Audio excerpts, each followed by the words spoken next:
ನಮಸ್ಕಾರ ವೀಕ್ಷಕರಿ, ಎಪಿಸೋಡ್ನಲ್ಲಿ ಕರ್ನಾಟಕ ಎಕ್ಸಾಮಿನೇಷನ್ ಅಥಾರಿಟಿಯಿಂದ ಹೊಸದಾಗಿ ಬಿಟ್ಟಿರುವಂಥ ಅಂದರೆ ಲೇಟೆಸ್ಟ್ ಆಗಿರುವಂಥ ಒಂದು ಅಪ್ಡೇಟ್ ನಾನು ನಿಮಗೆ ಹೇಳಲು ಹೋಗ್ತಾ ಇದ್ದೀನಿ. ಅದೇನಪ್ಪ ಅಂದರೆ ಯಾರು B.Archಗೆ ಅಪ್ಲೈ ಮಾಡಬೇಕಂತ ಇದ್ದರೆ, ಕೌನ್ಸಿಲಿಂಗ್ ಅಟೆಂಡ್ ಮಾಡಬೇಕು ಅಂತಂದರೆ ನಾಟ ಆಗಲಿ ಅಥವಾ JW ಪೇಪರ್ 2ನಲ್ಲಿ ತೆಗೆದುಕೊಂಡಿರೋ ಅಂಕಗಳನ್ನು ಮತ್ತು ಆಮೇಲೆ ರಿಜಿಸ್ಟರ್ ನಂಬರ್ನಲ್ಲಿ ಹಾಕಬೇಕಾಗಿತ್ತು.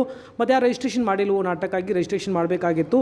ಸೊ ಆ ವಿದ್ಯಾರ್ಥಿಗಳಿಗೆ ಒಂದು ಇಲ್ಲಿ ಕರ್ನಾಟಕ ಸ್ಟೇಟ್ನಲ್ಲಿ ಅಂದರೆ ಶ್ರೇಯಾಂಕಗಳಂದರೆ ರ್ಯಾಂಕಿಂಗ್ನ ಬಿಡಲಾಗಿದೆ. ಅದನ್ನು ಯಾವ ರೀತಿ ನೋಡಬೇಕಂತಂದರೆ ಅದಕ್ಕಾಗಿ ನಿಮಗೆ ಆಫಿಷಿಯಲ್ ವೆಬ್ಸೈಟ್ಗೆ ವಿಸಿಟ್ ಮಾಡಬೇಕಾಗುತ್ತೆ, KEA.KR.NIC.in ಅಂತ.